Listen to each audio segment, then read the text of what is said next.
या घडीची महत्वाची बातमी आहे। मनोज जरांगे पाटील आमरण उपोषणावर ठाम आहेत।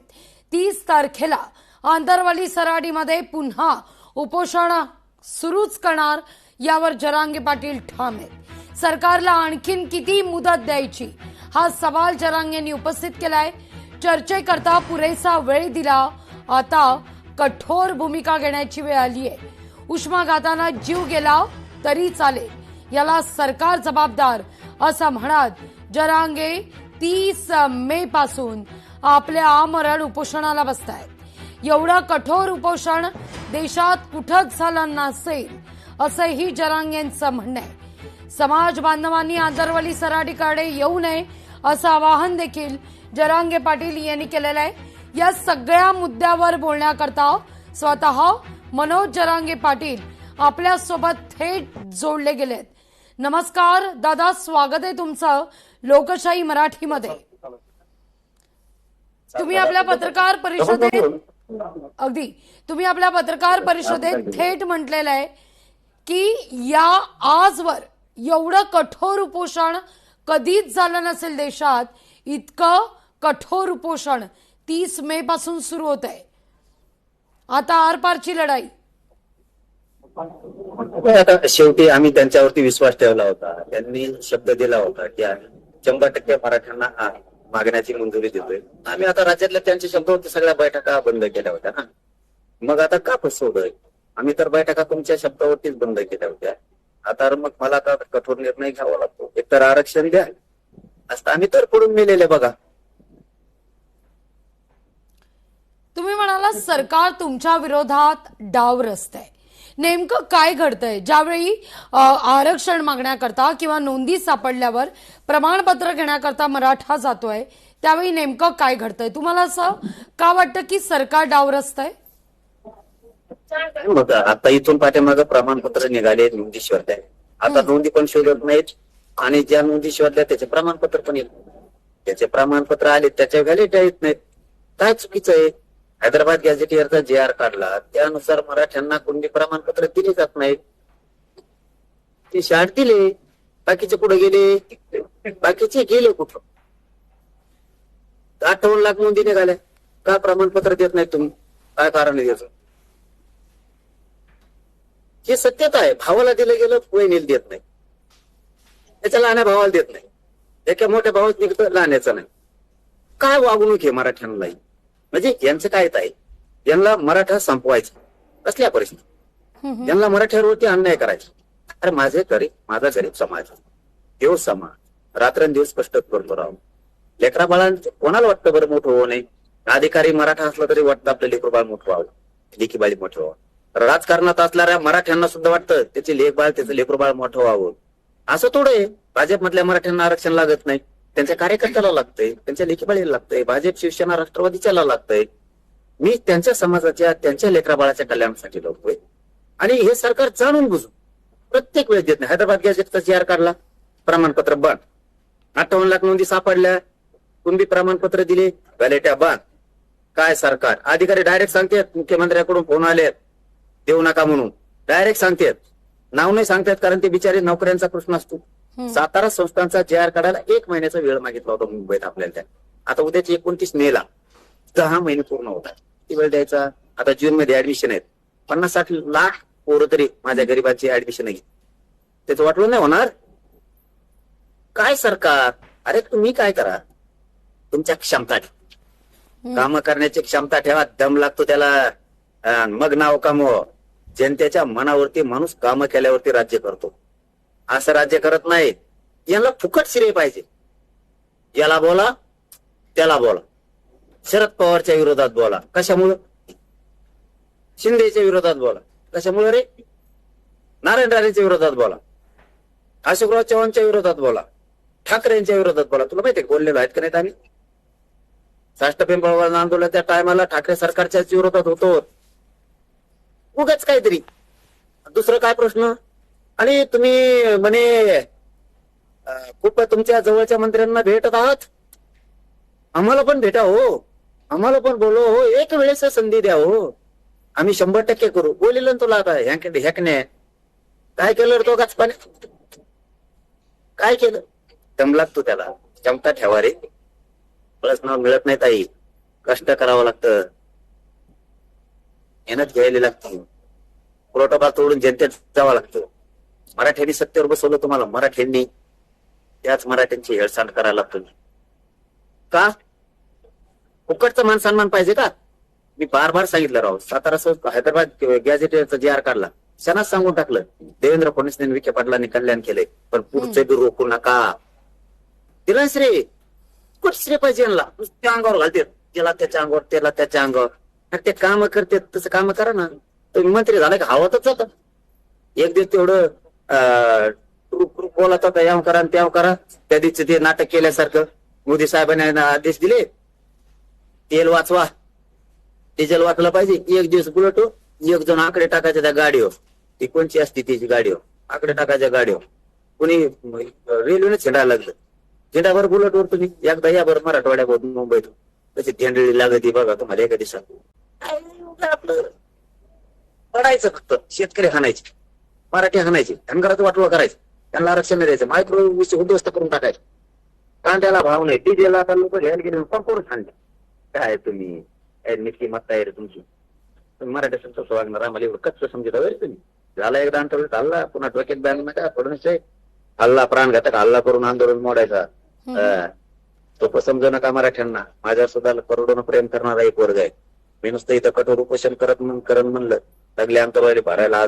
आजच सांगतोय आपल्या चॅनलच्या प्रतिनिधी बांधवांना, खरं विचारू बघा जरांगे पाटील खरं बोलतोय का. मी फक्त आज पत्रकार बोलवलेले, एकही माणूस बोलवलेला नाही.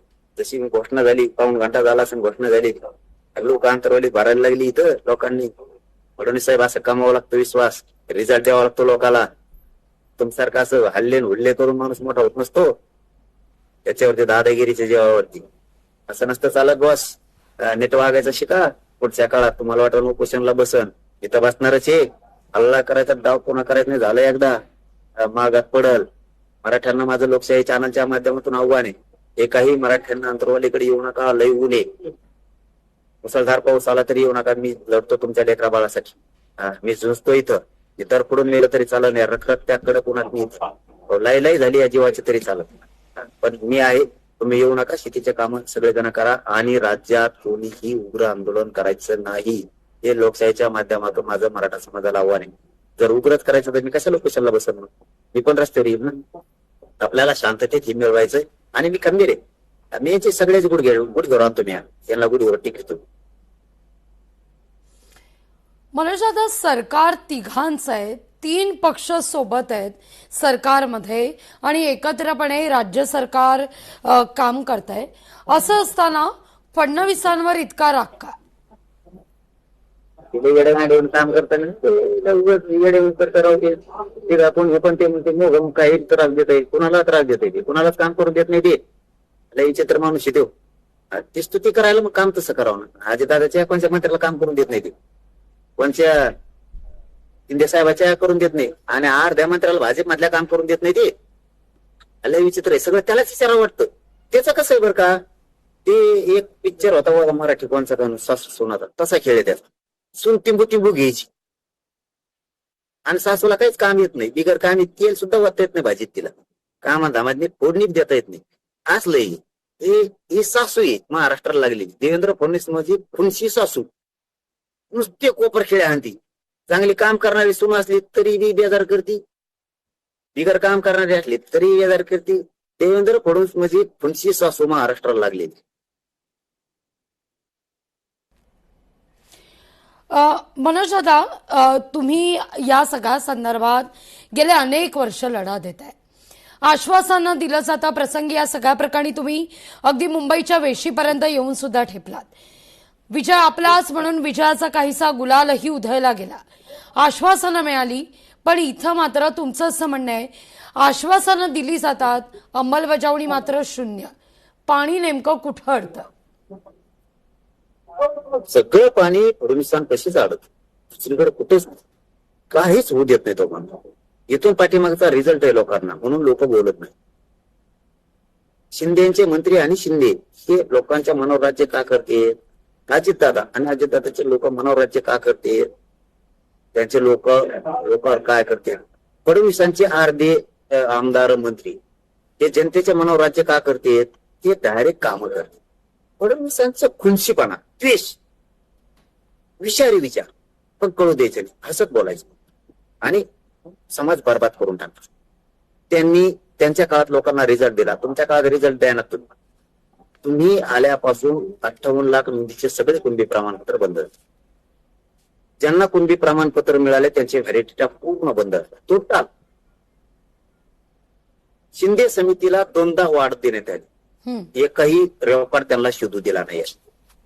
केसेस मागं घेऊ म्हणले, एकही केसेस यांनी मागं घेतल्या नाहीत. अर्ध्या घेतल्या आणि अर्ध्या तशात लटकून. त्या सगळ्या खोट्या केसेस चालतात. बलिदान गेलेल्या कुटुंबाचा निधी रोखणारा माणूस कोण असेल ना तर ही स्वतः. तरी यांनी असं चाल करायला नको होती. बलिदान गेलेल्या कुटुंबाच्या लेकरा बाळाच्या उघड्यावरती पडले, ते त्यांचं आयुष्य उद्ध्वस्त झालं. त्यांच्या निधी आणि नोकरी द्यायला पाहिजे. ते इतके विचित्र आहेत. यांनी खूप सारखीच्या योजना बंद केल्या, MNS बंद केली, शेवटी बंद आहे 400,000 पोरांची. फडणवीसांनी EWC ECBCचे पोरांचं वाटोळ करून टाक नाही, त्यांना घेतलं, शिकले ते. देवेंद्र फडणवीस साहेब एक करतात, त्यांच्या जवळचा अधिकारी निवृत्त झालेला असला तरी 2 वर्षाची भरती दिली जाते. ते यजबार झालेलं आहे तरीही पण त्याला दिलं जात. आणि जे पोरं MPSCचे पोरं 10-10 वर्षे शिकले, यांच्या निवडणुकामुळे MPSCच्या पोराचं वाटलं जात. यांनी त्याला 2 वर्षाची मुदत वाढ नाही दिली. इतकं विचित्र काम आहे. म्हणून सगळेच कदारले, फक्त आतून खतखते. एक दिवस होईल, आतून खतखते एक दिवस होईल मोठी. ते लाड बोल काय दिवस देत नाही. काय त्यांचा प्रयत्न त्यांनी केला, पुढचा माणूसच नीट नाही, ते तरी काय करणार, ते काय करणार. सरकारकडून वारंवार सांगितलं जातं, अनेकांच्या नोंदी या ठिकाणी सापडलेल्या आहेत. हैदराबाद गॅझेट संदर्भात काम सुरू आहे, अनेकांना प्रमाणपत्राचं वाटप केलं जात आहे, असे आकडे समोर येत आहेत, तशी वक्तव्य समोर येत आहेत. तुम्ही म्हणताय प्रत्यक्षात मात्र काहीच होत नाहीये. काही पुण्याच्या आयुक्तांनी 2 महिन्यापूर्वी त्यावेळेस सप्टेंबर-ऑक्टोबर मध्येच अहवाल तयार केला. सातारा संस्थाचे काय आता JR नाही, इतकं काम भारी होईलच. बघा, हैदराबादचा JR काढलेला आता उद्या 29 मेला 1 वर्ष 10 महिने पूर्ण होत. प्रमाणपत्रच वाटप कशाला काढणार आहे? 70 वर्षात निघत नव्हता तो देवेंद्र फडणवीसांनी विखे पाटलांनी काढला. आम्ही म्हणलो 70 वर्षात समाजाला जे मिळालं नाही ते यांनी JR काढला म्हणून आम्ही जिंकलो म्हणलो आणि गुलाल उधळलाय.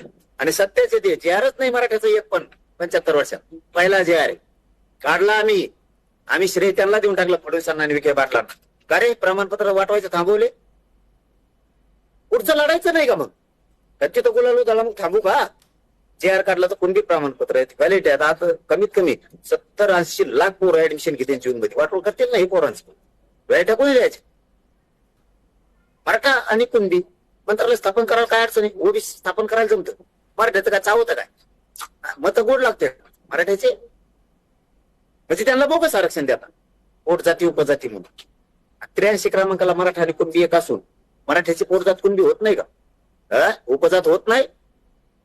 यांनी सगळे सोयरे देता येत नाही म्हणते. सगळ्या सोयऱ्याला त्यांचे सगळे सोयरे आत 180 जाती होत्या 67ला. 450 कुठून आल्या? भोगत जाती सगळे पाहुणे आत घालून बसले. यांचे आडनाव बी एक नाहीत, यांचा रोटीबिटी व्यवहार पण नाही, तरी आरक्षणात. आमचे आडनाव एक आहेत, फक्त गाव दुसरीकडे समान आडनावाल्या सुद्धा द्या ना. ते आमच्या रक्ताचे असून यांचं कोणतं रक्ताचं नातं आहे? कोणते संबंध आहेत रक्ताचे यांचे? ते सोयऱ्याचं नातं आहे, यांचं रक्ताचे नातेवाईक नाही. तरी त्यांना पोटजाती उपजाती म्हणून आरक्षणात घातलं का? ओबीसी मत आणि मग मराठीचे मत पाहिजेत होय तुम्हाला पुढं? आता मराठीचे मत पाहिजेत का तुम्हाला पुढं? त्यांच्या मताला भेटा, मराठ्याच्या सुद्धा मताला भेले पाहिजे. लक्ष्मण हाकेतर म्हणतात, तुमची पत्रकार परिषद झाल्यावर मराठा समाज कसा मागास आहे? मराठा समाज मागासच नाहीये. नाही बोलत त्याच्यात काम बिगर कामावर बोलायच नाही. आणि ओबीसी कसं काय मागाशी?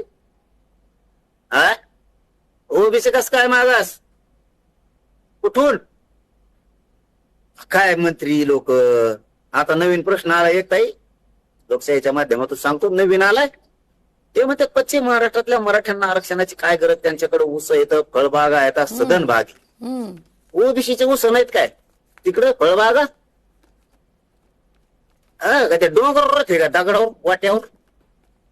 हो मुख्यमंत्री सरकार त्याच पाहिजे बोलल्यावर तर राग येते ते आणलं, मग सगळं खोटं बोलते. काय प्रश्न आहे बघा तर येऊ इकडं फळबाग आहे म्हणे, सदन बाग आहे, पाणी आहे, ऊस आहे. पश्चिम महाराष्ट्रातल्या मराठ्याला काय गरज आरक्षणाचे? ओबीसीच्या फळबागा नाहीत काय, त्यांना आरक्षण नाही काय तिथं? मग ऊस नाही त्यांचा, अरे पाणी पाहिलं की पळत का काय ते लांब पळत तिकडे भेव वाटतं त्यांना पाण्याचं. ओबीसी काय तुमचा निकष, काय तुम्ही सरकार चालवायला, काय तुम्ही मराठ्यावर अन्याय करता राहो. श्रीमंतीवर आरक्षण आहे काय? ओबीसी कसं काय मागास? कशावर मागास? कशामुळे मागास सिद्ध केलाय? कशावर? मराठा मागास नाही, ओबीसी कशाचं मागास रे? बोगस आरक्षण खाता सगळ्या दुनियाच. मराठे ताई जवळ हे मराठे देत होते, सगळ्यांनी पोट भरून खाल्लो, वगळे येऊस तर खाल्लो, वगळे येऊस तर कोपरा पोत हात भरले यांची, इतकं खाल्लं आणि मराठ्यांनी भरून दिलं. आज मराठ्याच्या लेकराला मागायची वेळ आलीत, काय जळालीत राहावी. मराठा लई खरबुडून जागा झालाय ताई. मराठा झोपत नसतो उन्हात पावसात, मुसळधार कशात पावसात नाही, कारण त्याच्या लेकरा बाळासाठी तरतोय मी. ते काय झोपतेत घरी, झोपच उडली त्यांची, त्यांना अन्नच गोड लागणार नाही. आता मी इतकी कठोर घोषणा केली, आता उन्हात बिना चपलाचं त्याचं ऊन इतकं तळपत आहे, इष्ट माणसं बाहेर सुद्धा निघणार 10 वाजता सकाळी. मराठ्याला अन्न सुद्धा गोड नाही लागत, कारण माझ्यावर लय मोठा प्रेम करणारा एक वर्ग आहे. अगदी मनोज दादा, अगदी शेवटचा मुद्दा आहे या ठिकाणी. तुम्ही म्हणताय 30 मे पासून उपोषणाला बसणारच, आता आरपारची लढाई. पण पुन्हा शिष्टमंडळ तुम्हाला भेटेल, आश्वासनं देईल, मग मनोज दादा थोडासा विराम घेणार की आता थांबणार नाही? आता मात्र मिळवणारच, त्याशिवाय थांबणार नाही. काय उत्तर देणार होते? काय चर्चा करणार आहे तुझी? त्यांना आता 15 दिवस वेळ देतो तरी काही झालं नाही, 10 महिने दिले तरी काही झालं नाही. काय चर्चा करणार आहे ते? काय सांगणार आहेत? मग ते जर म्हणते जी आर काढायचं आहे, मग प्रमाणपत्र देतो, हैदराबादचा जी आर काढलेला आहे. ते जर म्हणते कोण व्हॅलिडिटी देतो, कोण बी प्रमाणपत्राच, कोण बी प्रमाणपत्र मराठीला मिळाले, उत्तरच नाही त्यांचं, उत्तरच नाहीये. काय सांगणार ते सांगा, काय सांगणार आहेत? बलिदान गेलेल्या कुटुंबाचे पैसे राहिले तर राहिलेत, निधी नोकऱ्या राहिल्यात तर हो राहिल्यात, काय उत्तर देणार आहेत? काय त्यांजवळ? मराठा आणि कुणबी एक हे जी आर काढायचा ते काढत नाहीयेत, तर तोपर्यंत सातारा संस्थांचा जी आर काढा. ते जर म्हणते अहवाल नाही तर अहवाल आलाय, काय म्हणणार आहेत? त्यांचं उत्तरच द्यायला जागा नाहीये. 58 लाख नोंदी शोधल्यात म्हणतोय मी, ते म्हणतात हो. प्रमाणपत्र द्या म्हणतो तर नाही म्हणता येणार त्यांना. काय म्हणणार आहेत तिथे येऊ? काय म्हणणार आहेत? मराठ्याला येड्यात काढायला येत होतं ते अन्याय करायला मराठ्यावर. मी नुसतं अन्याय होऊन देत मराठ्यावर, तुम्ही त्याची काळजी नाही. आणि ते मराठ्याला पक्का माहित आम्ही याची चिरितोच, त्यांना गुडघ्यावर टेकतो. आता तुम्ही काम करा, मी आज लोकशाहीच्या माध्यमातून सांग. देवेंद्र फडणवीस साहेबांनी मराठा समाजाचे सगळ्या मागण्याची अंमलबजावणी करावी आणि जनतेच्या मनावर राज्य करावं. आम्ही सोबत आहेत तुमच्या. अगदी चाल कराल ना तर पठ्य दाडवाचे. अगदी मनोज दादा, खूप खूप धन्यवाद आमच्याशी संवाद साधला त्याबद्दल. थेट राज्याच्या मुख्यमंत्र्यांना जरांगे पाटील यांनी चॅलेंज दिलेलं आहे की या ठिकाणी अंमलबजावणी करावी आमच्या मागण्यांची आणि मराठा समाज फडणवीसांना खांद्यावर घेईल, मनावर राज्य करेल, असं या ठिकाणी जरांगे पाटील म्हणतायत. पाहूया आता या सगळ्या संदर्भात सरकारकडून काय उत्तरं दिली जात आहेत, या सगळ्यावर लक्ष आपलं कायम असणार.